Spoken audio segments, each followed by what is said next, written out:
coming with cost accounting 2025 question paper solution. Okay, section B. So first question, that is question number 2. Prepare reconciliation statement. Profit as per cost account 20,000, interest debited in financial account 1,000, overvaluation of overheads in cost account 8,800, preliminary expenses written off 1,300, overvaluation of opening stock in cost account 1,500, overvaluation of closing stock in cost account 3,000. So we need to first classify the less and add items. Okay, so first we'll take profit as per cost account. Okay, see, interest debited in financial account. So interest debited, it is purely financial charges, right? So it is, if it is purely financial charges, we need to deduct. Okay, next, overvaluation of overheads in cost account. Overvaluation means over recovered. Okay, overvaluation or over recovered in cost account, overheads. Okay, so if it is over recovered or overvaluation of expenditures, we need to add. So overvaluation over recovered ಇತ್ತಂದರೆ ಅಥವಾ overvaluation of expenditure ಇತ್ತಂದರೆ add ಮಾಡ್ತೀವಿ. Next, preliminary expenses return off. See, it is purely financial charges. Purely financial charges ಏನು ಮಾಡ್ತೀವಿ ನಾವು? Minus ಮಾಡ್ತೀವಿ. Next, over valuation of opening stock in cost account. So over valuation of opening stock in cost account ಏನು ಮಾಡ್ತೀವಿ? Add ಮಾಡ್ತೀವಿ. If it is under valuation opening stock, minus. So over valuation opening stock add. Next, overvaluation of closing stock in cost account, so minus. If it is undervaluation of closing stock in cost account, we need to add. Okay, so let us do it now. Cost account 2025 question paper solution, section B, question number 2, reconciliation statement. So first we'll take profit as per cost account, or you can write net profit. Profit as per cost account, how much is it? 20,000. Next, we need to take add items now. So add items ತೊಗೋಬೇಕು. ಯಾವುದೇ ಇಲ್ಲಿ add items, ಒಂದು overheads in cost account ಇದೆ. Next ಇನ್ನೊಂದು overvaluation opening stock in cost account ಇದೆ. So first one, overvaluation of overheads in cost account. Add overvaluation ಎಷ್ಟಿದೆ? 8,800. Overvaluation overheads in cost account 8,800. Next, overvaluation opening stock in cost account 1,500. Overvaluation of opening stock in cost account 1,500. 8,800 plus 1,500 will get 10,300. 20,000 plus 10,300 will get 30,300. Next, we take minus items or less items. First, we have interest debited in financial account. Less interest debited in financial account. How much is the 1,000? So 1,000. Next, preliminary expense written of 1,300. Preliminary expenses written of 1,300. One more we have over valuation of closing stock in cost account 3,000. Over valuation of closing stock in cost account 3,000. 1,000 plus 1,300 plus 3,000 will get 5,300. 30,300 minus 5,300, 25,000 will get. That is net profit as per financial account. We got how much? 25,000. Next, moving to third question, question number 3. A factory follows a job costing. The following cost data are obtained from the book of in respect of job number 505. Materials rupees 75,000. Wages, under wages, department A 90 hours at rupees 50 per hour. Variable overheads, under that department A rupees 8,000 for 400 direct hours. Fixed overheads rupees 30,000 for 2,000 hours for normal working time of a factory. Calculate the cost of job number 505 and estimate the profit if price is quoted rupees 92,650. So we need to prepare job cost sheet, that is job number 505. Okay, so first they have given same as cost sheet. So first one, materials rupees 75,000. So first we'll take direct materials rupees 75,000.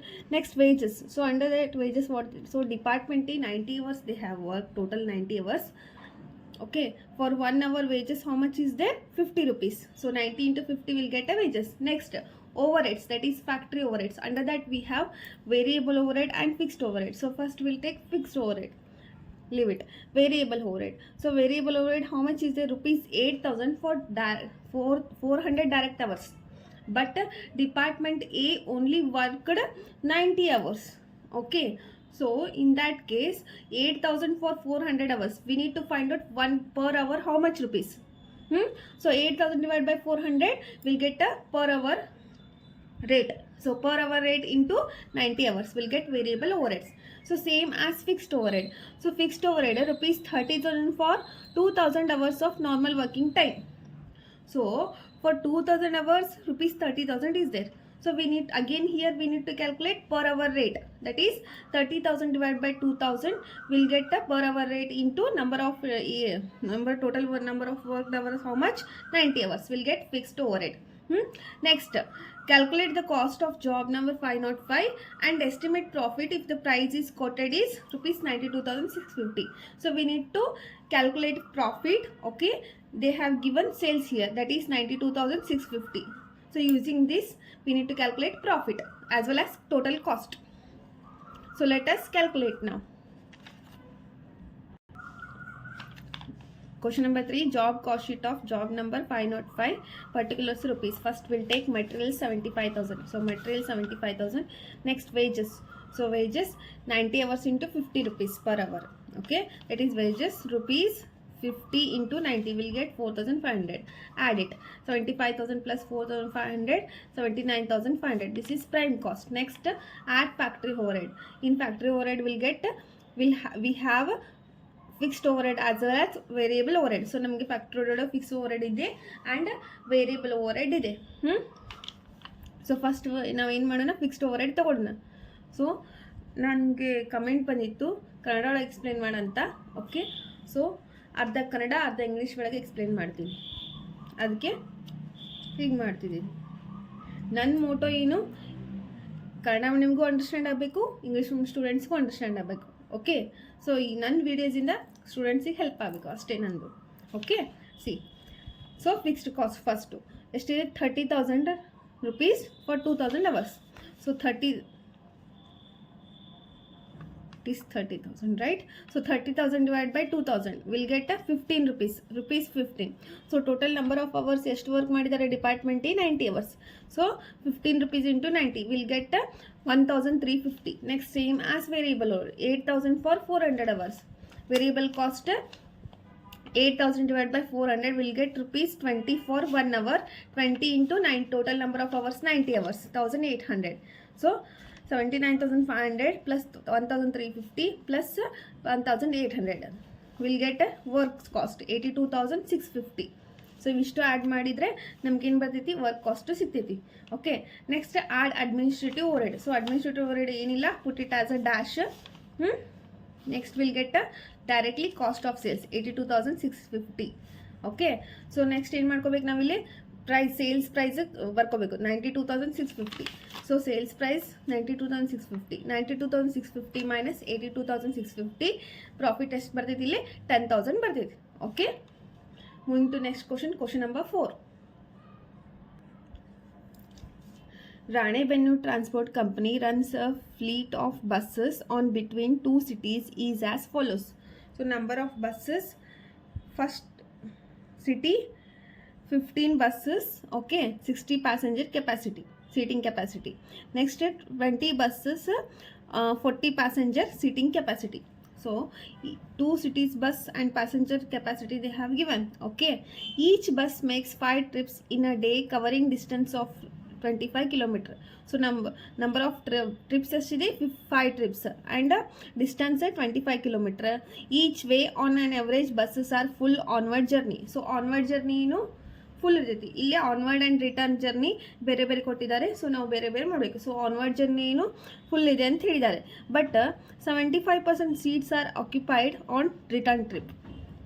So return trip ಎಷ್ಟು, 75% ಅಷ್ಟೇ occupied ಇದೆ. Okay, ಆನ್ವರ್ಡು 100% full capacity utilise ಆಗಿದೆ and return by 75% ಅಷ್ಟೇ capacity utilise ಆಗಿದೆ. Assume that the company operates it's fleet for 25 days in a month. So number of days ಎಷ್ಟಿದೆ, 25 days. Calculate total passenger kilometre for the month. So first we need to write the formula. Calculation of total passenger kilometer. Total passenger kilometer is equal to number of buses into number of trips into number of days, total kilometer into total passenger capacity it is. Okay, capacity, total passenger capacity into actual capacity utilized, or you can write seating capacity. Total passenger capacity ಬರೀರಿ, seating capacity ಬರೀರಿ. Okay, so first ಏನು ಮಾಡೋಣ, ನಾವು onward ಜರ್ನಿದು ಮಾಡೋಣ. So onward journey each bus, so onward journey first 15 buses. Okay, so number of bus ಎಷ್ಟಿದೆ ಇಲ್ಲಿ 15, trips ಎಷ್ಟು 5 trips into number of days ಎಷ್ಟು ಕೊಟ್ಟಿದ್ದಾರೆ ಇಲ್ಲಿ 25 ಡೇಸ್. ನೆಕ್ಸ್ಟ್ ಕಿಲೋಮೀಟರ್, ಸೊ ಎಷ್ಟಿದೆ ಕಿಲೋಮೀಟರ್ 25 ಕಿಲೋಮೀಟರ್ ಇಂಟು ಪ್ಯಾಸೆಂಜರ್ ಎಷ್ಟು 15 percent 60 passenger into capacity utilise ಎಷ್ಟಿದೆ. See, each way on on average buses are full onward journey. So buses are full ಅಂದರೆ 100 capacity. So will get 28,12,500 kilometre for 15 buses. ಮತ್ತು next 20 buses calculate ಮಾಡಬೇಕು. So 20 number of buses 20 bus, trips 5 trips same ಇದೆ. Okay, 5 trips, but passenger kilometre ಅಷ್ಟೇ change. Number of buses plus passenger kilometre ಅಷ್ಟೇ change ಆಗ್ತೈತಿ. 5 trips, how many days 25 days, 25 kilometre. Total passenger total passenger kilometre, total passenger capacity ಎಷ್ಟಿದೆ 40 passenger into same 100%. So will get 25 lakh kilometre. Next return journey. Okay, so return journey ಎಲ್ಲ same ಇರ್ತೈತಿ, but ಏನ್ರಿ capacity utilise ಅಷ್ಟೇ change ಆಗ್ತೈತಿ. See, return journey how many buses, number of 15 buses, 5 trips. Okay, 5 trips, 25 days. Okay, next distance ಎಷ್ಟು 25 kilometre. Next passenger ಎಷ್ಟಿದ್ರೆ 60 passenger, 15 for return journey only 75% capacity ಅಷ್ಟೇ change ಆಗುತ್ತೆ. So 15 buses, number of bus 15, 5 trips, number of days 25 days, kilometre ಎಷ್ಟಿದೆ 25 kilometre, 60 passenger capacity utilise ಎಷ್ಟು but 55% seats are occupied on return trip. So 25 into 75% ಎಷ್ಟು ಬರ್ತೈತಿ 21,09,375 kilometre. So ಇನ್ನೊಂದು 20 ಬಸ್ಸಿಂದು. So 20 bus, 5 trips, 25 days, 25 kilometre, passenger 40 passenger. 5 trips, 25 days, 25 kilometre, 40 passenger into 75%. So ಎಷ್ಟು ಬರ್ತೈತಿ 18,75,000 kilometre. So total passenger kilometre ನಾವೇನು ಮಾಡ್ಕೋಬೇಕು, plus ಮಾಡ್ಕೋಬೇಕು. ಇಲ್ಲಿ ನೋಡಿ, so total passenger kilometre 28,12,500 plus 25 lakh plus 21,09,375 plus 18,75,000. So ಎಷ್ಟು ಬರ್ತೈತೆ ನಮ್ಮ total passenger kilometre 92,96,875. So total passenger kilometre. Moving to last question, section B, question number 5. Next question number 5. From the following information prepare process X account 10,000 units of raw material introduced at rupees 5 per unit. So material introduced is to or unit introduced or material introduced 10,000 units, rupees is to 5 rupees per unit. So 10,000 into 5 will get a unit introduced. Normal loss is 5% of input and scrap value is rupees 2 per unit. So normal loss 5% ಇದೆ input ಮೇಲೆ, scrap value normal loss is to 2 rupees per unit. Actual output is processed 9,200 units. So actual output ಎಷ್ಟು ಕೊಟ್ಟಿದ್ದಾರೆ 9,200. Other expenses of a process X are as follows. So materials 10,000, wages 12,000, overheads 23,800. So ಇವು ಮೂರು ಎಲ್ಲಿ ತಗೊಂತೀವಿ, input side ತಗೊಂತೀವಿ. Okay, so let us prepare the process X account. So process X account. Okay, see process X it is. So X account, particulars input rate total cost, particulars output rate total cost. So input first ಏನು ಬರ್ತೈತಿ, unit introduce 10,000 into 5 rupees. C 2 unit introduce 10,000 ಇದೆ. Okay, into per unit ಎಷ್ಟು 5 rupees. So 10,000 into 50,000, 5 into 10,000 into 5 50,000 rupees. Next wages 10,000. So wages materials 10,000, wages ಎಷ್ಟಿದೆ 12,000, wages 12,000, over heads 23,800, so 23,800. So ಈಗ ನಾವು ಏನು ಮಾಡಬೇಕು, first normal loss calculate ಮಾಡಬೇಕು. So normal output, so based on normal output abnormal loss ಸಿಗ್ತಿತ್ತು, abnormal gain ಸಿಗ್ತಿತ್ತು ನೋಡಬೇಕು. Okay, first ನಾವು ಏನು ಮಾಡೋಣ, ನಾರ್ಮಲ್ ಲಾಸ್ ಕ್ಯಾಲ್ಕುಲೇಟ್ ಮಾಡೋಣ. So normal loss input into percentage of loss. Input ಎಷ್ಟಿದೆ ನಮಗೆ 10,000 ಯೂನಿಟ್ಸ್ ಇದೆ. So 10,000 into percentage of normal loss 5% into 5/100, 500 units is normal loss. Next normal output find out ಮಾಡಬೇಕು. Normal output formula ಏನು, input minus normal loss. That is normal output is equal to input minus normal loss. Input ಎಷ್ಟಿದೆ 10,000 units, normal loss ಎಷ್ಟು 500, 10,000 minus 500. So 10,000 minus 500, 9,500 is normal output. ನೋಡಿ normal output ಜಾಸ್ತಿ ಇದ್ದಾಗ abnormal loss ಬರ್ತೈತಿ, normal output ಕಡಿಮೆ ಇದ್ದಾಗ ಏನು ಬರ್ತೈತಿ, ಅಬ್ನಾರ್ಮಲ್ ಗೇನ್ ಬರ್ತೈತಿ. ಸೊ ಇಲ್ಲಿ ಏನು ಜಾಸ್ತಿ ಇದೆ ನೋಡಿ, actual output 9,200, normal output 9,500. So normal output ಏನು ಜಾಸ್ತಿ ಐತಿ. ಸೊ ನಾರ್ಮಲ್ ಔಟ್ಪುಟ್ ಜಾಸ್ತಿ ಇದ್ದಾಗ ಏನು ಹೇಳಿದೆ, ಅಬ್ನಾರ್ಮಲ್ ಲಾಸ್ ಅಂತ ಹೇಳಿದೆ. So abnormal loss account output side ತೊಗೊತೀವಿ, abnormal loss, abnormal gain input side ತೊಗೊತೀವಿ. ಸೊ ನಮ್ಗೆ ಅಬ್ನಾರ್ಮಲ್ ಲಾಸ್ ಬಂದಿದೆ. ಸೊ ಅಬ್ನಾರ್ಮಲ್ ಲಾಸ್ ಫಾರ್ಮುಲಾ ಏನು, normal output minus actual output. abnormal loss is equal to normal output minus actual output. So normal output ಎಷ್ಟಿದೆ 9,500.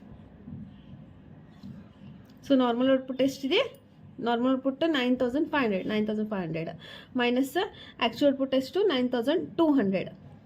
So 300 units is abnormal loss. Next cost per unit calculate ಮಾಡಿ. Cost per unit formula ಏನು, total cost minus scrap value divide by normal output. So cost per unit total cost minus scrap value divide by normal output. So cost per unit ಏನು ಮಾಡ್ಬೇಕು ನಾವಿಲ್ಲಿ, total cost ಇವನ್ನ calculate ಮಾಡಿ 50,000 plus 10,000 plus 12,000 plus 23,800 ಮಾಡಬೇಕು.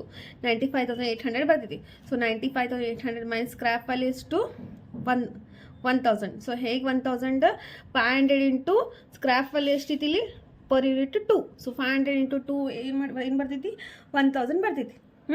So 95,800 minus 1,000 divide by normal output ಎಷ್ಟು 9,500. So ಎಷ್ಟು ಬರ್ತೈತಿ, final answer cost per unit 9.979. So ಇಲ್ಲೇನು ಮಾಡೋಣ, ಫಸ್ಟ್ 1 by 1 ಬರ್ಕೊಳ್ಳೋಣ. ಸೊ ಫಸ್ಟ್ ಏನು normal loss. So normal loss unit ಎಷ್ಟು ಐತಿ ಇಲ್ಲಿ 500 into scrap value 2 rupees, right. So normal loss 500, scrap value 2, 500 into 2 1,000.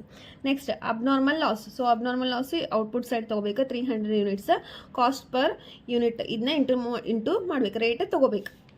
So abnormal loss 300, 9.979 ಎಷ್ಟು ಬರ್ತೈತಿ 2,993. ನೆಕ್ಸ್ಟ್ ಸೊ ಇಲ್ಲಿ next remaining balance ಏನು, ಅದು ನಾವು ಔಟ್ಪುಟ್ ಟ್ರಾನ್ಸ್ಫರ್ ಟು ಫಿನಿಶ್ಡ್ ಗೂಡ್ಸ್ಗೆ ಟ್ರಾನ್ಸ್ಫರ್ ಮಾಡ್ತೀವಿ. ಸೊ ಅದಕ್ಕಿಂತ ಮುಂಚೆ ಏನು ಮಾಡ್ತೀವಿ, ಇಲ್ಲಿ ಇವನ್ನ ಟೋಟಲ್ ಮಾಡ್ಕೊತೀವಿ. ಏನು 10,000 ಆ್ಯಸ್ ಇಟ್ ಈಸ್ 95,800, ಓಕೆನಾ. ಸೊ 95,800 ಮೈನಸ್ ಇವೆರಡು ಮಾಡ್ತೀವಿ, ಇದು ಬ್ಯಾಲೆನ್ಸ್ ಬರ್ತೈತಿ. ಅಥವಾ ಇಲ್ಲಿ 10,800 ಮೈನಸ್ ಮಾಡಿದ್ರೆ ಎಷ್ಟು 9,200 ಇಂಟು 9.79 ಕಾಸ್ಟ್ ವ್ಯಾಲ್ಯೂ ಅದನ್ನಾರು ಮಾಡಿದ್ರು ನಮ್ಗೆ ಆ್ಯಸ್ ಇಟ್ ಈಸ್ ಸೇಮ್ ಬರ್ತೈತಿ. ಬಟ್ ಏನು ಡೆಸಿಮಲ್ಸ್ ಒಳಗಿತ್ತಂದ್ರೆ 1-2-3 rupees ವೇರಿಯೇಷನ್ ಆಕೈತಿ. ಸೊ ಅದಕ್ಕೆ ನನ್ನ ಸಜೆಷನ್ ಏನಂದ್ರೆ, ಇನ್ ಕೇಸ್ ಹಿಂಗೆ ಡೆಸಿಮಲ್ಸ್ ಒಳಗಿತ್ತಂದ್ರೆ ಅವಾಗ ಏನು ಮಾಡಿರಿ, ನಮಗೇನು ಟೋಟಲ್ ಬರ್ಕೊಂಡಿರ್ತೇವಲ್ಲ 95,800 ಅದ್ರೊಳಗೆ ಏನು ಮಾಡಿರಿ ಇವೆರಡು ಮೈನಸ್ ಮಾಡಿಬಿಡ್ರಿ. So but rate as it is 9.79 ಬರೀಬೇಕು. ಯಾಕಂದರೆ ಡೆಸಿಮಲ್ಸ್ ಇದ್ದಾಗ 1-2 rupees ವೇರಿಯೇಷನ್ಸ್ ಆಗ್ತೈತಿ.